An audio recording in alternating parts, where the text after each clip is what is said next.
இங்கே உன் தந்தைக்கு தாகமாக இருக்கிறது. என் தங்கமே, உன் அப்பன் இன்று உன்னுடைய இல்லத்தின் வாசலில் நிற்கின்றேன். உன் அப்பன் எனக்கு தாகமாக இருக்கின்றது. நான் தண்ணீரை இப்பொழுது குடிக்க வேண்டும். அதற்கு நீ என்ன செய்தால் என் தாகம் தீரும் என்பதை நான் சொல்லிவிட்டேன். ஆனால் நிச்சயமாக என் குழந்தை என்னுடைய தாகத்தை போக்கி விடுவாய் அல்லவா? உடனடியாக என்னை நீ உள்ளே வரவழைக்கவே நீ அழைத்தாலே போதும், அப்பன் அங்கே வந்து விடுவேன்.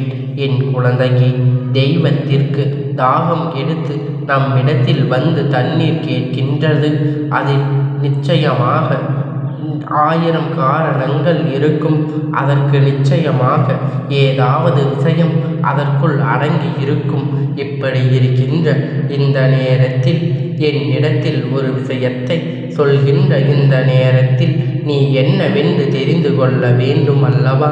எனக்கு என்னுடைய தாகத்திற்கு தண்ணீர் கிடைத்து விட்டது என்றால் அதை கொடுப்பது என் பிள்ளையாக இருக்கிறது.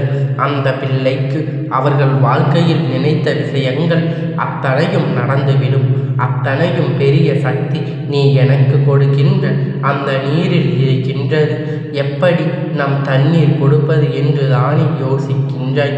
என் பிள்ளையே, உன்னால் என்னை நேரடியாக சந்தித்து தண்ணீரை கொடுக்க முடியாது. அப்படியானால் நான் சொல்கின்ற இந்த விஷயத்தை நீ செய்தால் போதும். என் குழந்தையே, அப்பன் ஒவ்வொரு நாளும் உன்னை தேடி வருகின்ற நேரங்களில் எல்லாம் ஒவ்வொரு செய்தியை உன்னிடத்தில் சொல்லிக் கொண்டு இருக்கும் பொழுது, என் பிள்ளை, எப்பொழுதும் இருக்கின்ற எண்ணங்களினால் உன் வாழ்க்கையில் நடக்கின்ற எல்லா விஷயங்களையும் நீ இழந்து விடத்தான் நினைக்கின்றாய் தவிர ஒருபோதும் முயற்சிகளை கையில் எடுப்பதில்லை. இங்கு எந்த விஷயத்தை முன்பெல்லாம் இப்பொழுது எல்லா ஒருவரின் முகத்தை ஒருவர் பார்ப்பதுமே மிகவும் கடினமாக இருக்கிறது. எப்பொழுதும் எல்லாரும் ஒன்று கூடி பேசிக்கொண்டும் சிரித்து கொண்டும் இருப்பார்கள். முன்பு போல இல்லாமல் இப்பொழுது அவர்களை எவராவது ஒருவரிடம் பேச வேண்டும் என்றால் அவரை சந்திப்பது என்பதே மிகவும் கடினமாக இருக்கிறது. ஒருவருக்கு ஒருவர் இருக்கிறாயா இல்லையா என்பதற்கு கூட இங்கு வாழ்க்கையில் கேட்பதற்கு நேரமில்லை. நீண்ட நாள் கழித்து ஒருவரை சந்திப்பார்கள். அவர்கள் சந்திக்க வேண்டும் என்று நினைப்பார்கள். ஆனால் அவர் உயிரோடு இல்லை என்கின்ற ஒரு செய்தி அப்பொழுதுதான் அவருக்கு கிடைக்கும். இப்படித்தான் இன்று இருக்கின்றவர்கள் எல்லோருமே இருந்து கொண்டு இருக்கின்றார்கள். யாரும் யாரையும் தேடுவதும் இல்லை. யாரை எப்படி இருக்கிறார்கள் என்று நினைப்பதும் இல்லை. இவர்களுக்கு நேரம் இல்லை. ஆனால் அப்படி ஒருபோதும் நாம் இருக்க விடக்கூடாது. இந்த வாழ்க்கையானது நம்மை சுற்றி பிணைக்கப்பட்டு இருக்கின்றது. உறவுகளோடு சேர்த்துதான் நமக்கானது எல்லாம் நடக்கிறது. அப்படி இருக்கும் பொழுது அவர்களை பற்றி தெரிந்து கொள்ள வேண்டியது நம்முடைய கடமை அல்லவா? அவர்கள் யார் என்று என்னவென்று புரிந்து கொள்வது நம்முடைய கடமை அல்லவா? இந்த கடமை எல்லாம் என் குழந்தை நீ சரியாக என்னவென்று புரிந்து கொண்டு உன்னுடைய வாழ்க்கையில் நடக்கின்ற ஒவ்வொரு விஷயங்களையும் சர்வ நிச்சயமாக என் பிள்ளை நீ சரியாக உணர வேண்டும். சரியாக உணர உன்னோடு என்றும் என்றென்றும் நான் இருக்கின்றேன் என்பது ஒருபோதும் உனக்கு மறக்கக்கூடாது. உன்னோடு இருக்கின்ற இந்த அப்பன் உனக்கு சொல்கின்ற ஒவ்வொரு விஷயங்களையும் நீ என்னவென்று சரியாக புரிந்து கொள்ள வேண்டும். நான் இருந்து இந்த வாழ்க்கையில் உனக்கு கொடுப்பது அத்தனையுமே உன்னுடைய ஒட்டுமொத்த மகிழ்ச்சியையும் உன் கையில் கொண்டு வந்து கொடுப்பதாக இருக்க வேண்டும். உன்னுடைய ஒட்டுமொத்த சந்தோஷத்தையும் என்றென்றும் உனக்கே உனக்காக தான் தருவதாக இருக்க வேண்டும். என்ன நடந்தது, ஏது நடந்தது என்று சொல்லி என் பிள்ளை வருத்தப்படாதே. அப்பன் அத்தனையும் உனக்கு விளக்கமாக சொல்லிவிடுகின்றேன். எவ்வளவுதான் இந்த வாழ்க்கையில் நீ மற்றவர்களோடு இணக்கமாக இருந்தாலும், எவ்வளவுதான் மற்றவர்களோடு நீ உன் அன்பினை பகிர்ந்து கொண்டாலும், எல்லா நேரத்திலும் இந்த வாழ்க்கையில் நடக்கின்ற சில விஷயங்கள் நாம் சரியாக கவனிப்பதில்லை. நம்மிடத்தில் உதவி என்று ஒருவர் வரும்பொழுது அதை செய்வதற்கு நமக்கு திறன் இருந்தும் நாம் அதனை செய்வது கிடையாது. அதை செய்வதற்கு நம்மால் முடிவதே இல்லை. அதை நாம் செய்வதும் கிடையாது. என்னவென்று ஏதென்று இந்த வாழ்க்கை நடக்கிறது.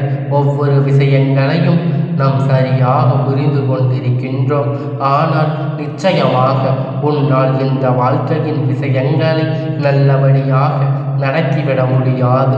ஆனால் எதையுமே அறிந்து கொள்ள முடியாமல் நீ நின்று கொண்டு இருக்கின்றாய். இங்கு இன்னும் சில குழந்தைகள் இருக்கின்றார்கள். தாகம் என்று வந்தவுடன் இங்கு சிலருக்கு தாகம் என்று வந்தவருக்கு தண்ணீரை கொடுப்பது கூட மனதில் இல்லாமல் வேறெங்காவது சென்று குடியுங்கள் என்று சொல்லி விடுகின்றார்கள், விரட்டி விடுகின்றார்கள். யாராவது யாசகம் கேட்பார்களா? எப்பொழுதுமே மிக கீழ்த்தரமாக நடந்துகிறார்கள். இந்த மனிதர்கள் தெய்வம்தான் இது போன்ற ரூபத்தில் உன்னை தேடி வந்திருக்கிறது. யாரேனும் ஒருவர் உன்னிடத்தில் உதவி என்று கேட்டால், தண்ணீர் என்று கேட்டாலும் அவருக்கு அதனை நீ நிச்சயமாக கொடுக்க வேண்டும் அல்லவா? நீ உனக்கு இல்லை என்றாலும் நானே உணவில்லாமல் இருக்கின்றேன் என்றெல்லாம் ஒருபோதும் சொல்லிவிடக்கூடாது. சர்வ நிச்சயமாக இந்த வாழ்க்கையில் உனக்கான பல விஷயங்கள் நடக்கும். அது தெய்வம் உன்னிடத்தில் வந்து உனக்காக உன்னிடத்தில் பேசிக்கொண்டு இருக்கும். நீ என்னிடத்தில் தருகின்றாயா இல்லையா என்று அது உன்னிடத்தில் சோதனை செய்து பார்க்கும் பொழுது, உனக்கான பல நன்மைகள் நடக்கும் பொழுது, இந்த வாழ்க்கை ஒவ்வொரு நாளும் ஒவ்வொரு விதமான அனுபவங்கள் கிடைக்கும். நன்றாக யோசித்து பார். நீ யாரேனும் உன்னிடத்தில் கை நீட்டி இதை வாங்கி கொடுங்கள், அதை வாங்கி கொடுங்கள் என்று கேட்கின்றார்கள். ஆனால் அந்த நேரத்தில் நீ முடியாது என்று சொல்லி அந்த இடத்தை விட்டு கிளம்பி இருக்கின்றாய். எப்படி தெரியுமா என் குழந்தையே? இந்த அப்பன் சொல்வது இந்த விஷயம் எதற்கானது என்பதை முதலில் நீ புரிந்து கொள். அவர்கள் கேட்டிருப்பது ஒரு 10 ரூபாய் பொருளாக இருக்கலாம். ஆனால் அதை கூட வாங்கி கொடுப்பதற்கு மனம் வருவதில்லை. இந்த 10 ரூபாய் நாம் எப்படி எல்லாம் வீணாக செலவு செய்வோம். ஆனால் நம்மிடத்தில் கையேந்தி நிற்பவருக்கு அதை நாம் கொடுத்தால் அது அவர்களுக்கு ஒரு நேர உணவிற்கு பயன்படும். அவர்கள் கால் வயிற்றை நிரப்பும் என்பதை மறந்து விடாதே. மனம் என்பது இப்பொழுது மதிப்பில்லாத ஒரு விஷயமாக மாறிவிட்டது. பணம் என்பது இப்பொழுது ஒரு மதிப்பே இல்லாத பொருளாக மாறிவிட்டது. யாரும் உண்மையில் அது அவர்களுக்கு வயிற்று பசியை போக்குகின்றதோ அவர்களுக்கு மட்டும்தான் அது என்றென்றைக்கும் உண்மையானதாக இருக்கும் என்பதை நீ மறந்துவிடாதே. உன்னை சுற்றி என் குழந்தைக்கு என்னவெல்லாம் நடக்கிறது என்பதை சற்று நீ கவனமாக கவனிக்க வேண்டும். இந்த அப்பன் உன் முன்னால் நின்று ஒரு விஷயத்தை உனக்கு எடுத்து சொல்கிறேன் என்றால் நிச்சயமாக அதற்கு பின்னால் ஆயிரம் காரணங்கள் இருக்கும் அல்லவா? உன்னோடு நான் இருக்கும் இந்த நேரம், உன்னோடு நான் பயணிக்கும் இந்த நிமிடம் ஏதாவது ஒரு ரூபத்தில் வந்து தன்னுடத்தில் உணவை தண்ணீரையும் பெறுவார். அதனால் இந்த அப்பன் பணிந்தாலும் உனக்கு தீர வேண்டும் என்று விருப்பம் இருந்தால் நிச்சயமாக யாரேனும் தாகம் உன்னை தேடி வந்து தண்ணீர் கேட்டார்கள். ஆனால் அவர்களுக்கு தண்ணீரை கொடுக்க வேண்டும். என் குழந்தையே, நீ மறந்து விடாதே. இது இன்று நடக்கும், இது நாளை நடக்கும். ஆனால் இது இன்று நடக்குமா நாளை நடக்குமா என்றெல்லாம் நீ எதிர்பார்க்க வேண்டிய அவசியமில்லை. எப்பொழுதும் இது உனக்கு கிடைக்க வேண்டுமோ, எப்பொழுது இந்த அப்பன் உன்னிடத்தில் பணியின் ஆசீர்வாதங்கள் கிடைக்க வேண்டுமோ அப்பொழுது நிச்சயமாக அவருடைய அன்பு, இவர்களுடைய தேவையும் உன்னை சுற்றி இருக்கும் உன்னிடத்தில் தண்ணீரை பெற வேண்டும் என்றால் நான் ஒருபோதும் ஏதாவது ஒரு ரூபத்தில் வருவேன். அந்த நேரத்தில் நீ என்னை விரட்டி விடாதே. என் குழந்தையே, அப்பன் சொல்கின்ற விஷயங்கள் உனக்கு புரிகின்றதா? நீ ஒருவருக்கு தண்ணீரை கொடுத்து புண்ணியமும் உனக்கு கிடைக்கும். இந்த அப்பனுடைய தாகத்தையும் நீ தீர்த்து பாக்கியமும் உனக்கு கிடைத்துவிடும். நான் உனக்கு காவலாக நிற்கும் பொழுது நீ எனக்கு இந்த தண்ணீரை கூட கொடுக்க மாட்டாயா? என்ன என் பிள்ளையே, என்ன நடந்தாலும் எந்த விஷயம் உன்னை சுற்றி வந்தாலும் அதற்கு பின்னால் என்ன இருக்கிறது, என்ன நடக்கிறது என்பதை நமக்கு கவனம் வேண்டும். உன்னை தேடி வருகின்ற எல்லா விஷயங்களையும் நீ சரியாக பெற்றுக்கொள். நிச்சயமாக அதுக்காக தயாராக இருக்க வேண்டும்.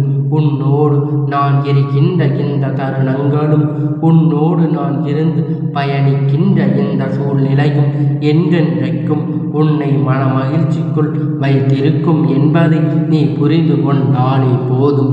எதிர்பார்க்கின்ற பல விஷயங்களும் எதிர்பார்க்கின்ற பல அனுபவங்களும் அளவிற்கு பல விஷயங்கள் இந்த வாழ்க்கையில் மேலும் மேலும் உன்னை வளர்த்தி விடவே செய்யும்.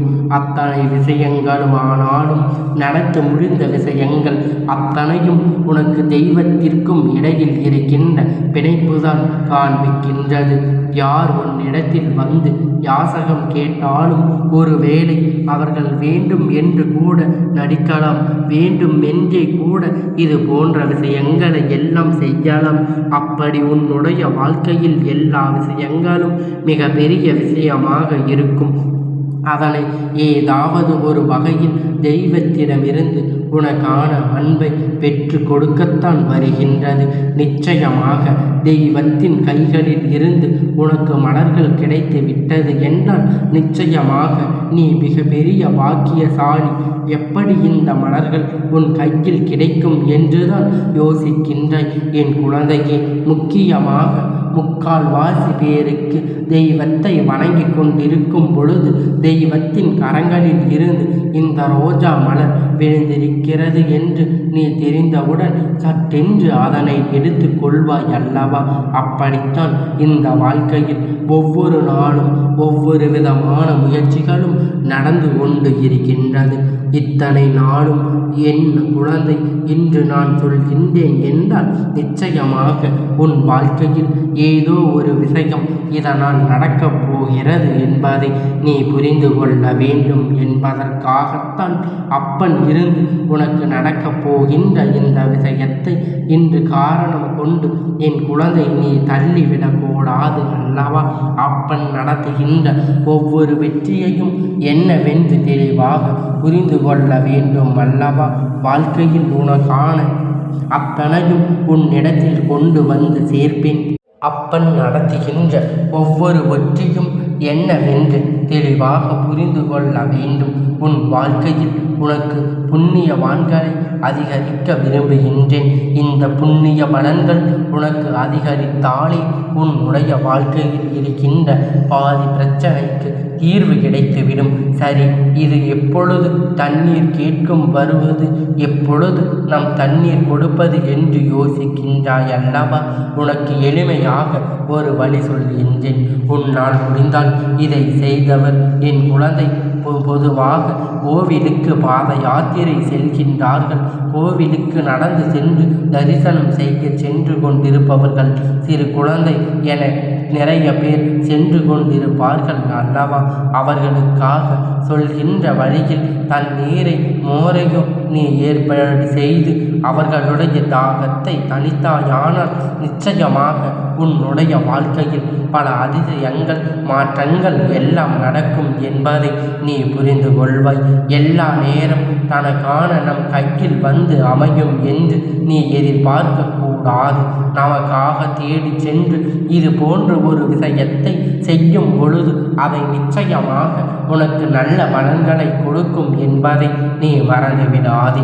பல அதிசய சக்தி வாய்ந்த விருப்பங்களை, பல விஷயங்கள் இந்த வாழ்க்கையில் உனக்கு நடத்தி கொடுக்கும் என்பதை நீ புரிந்து கொண்டால் போதும். இது மட்டும் இந்த வாழ்க்கையில் உனக்கு போதுமானது.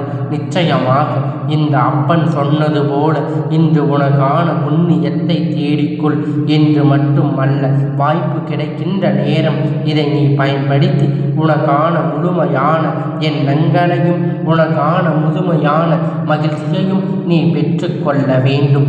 இந்த அப்பனுடைய ஆசீர்வாதத்தை நீ பெற்றுக்கொள்ள வேண்டும் என்றால் நிச்சயமாக இதனை செய்தாயானால் நீ முழுமையாக பெற்றுக்கொள்வாய். இந்த அப்பனுடைய ஆசீர்வாதம் உனக்கு எப்பொழுதும் முழுமையாக கிடைத்து கொண்டே இருக்கும்.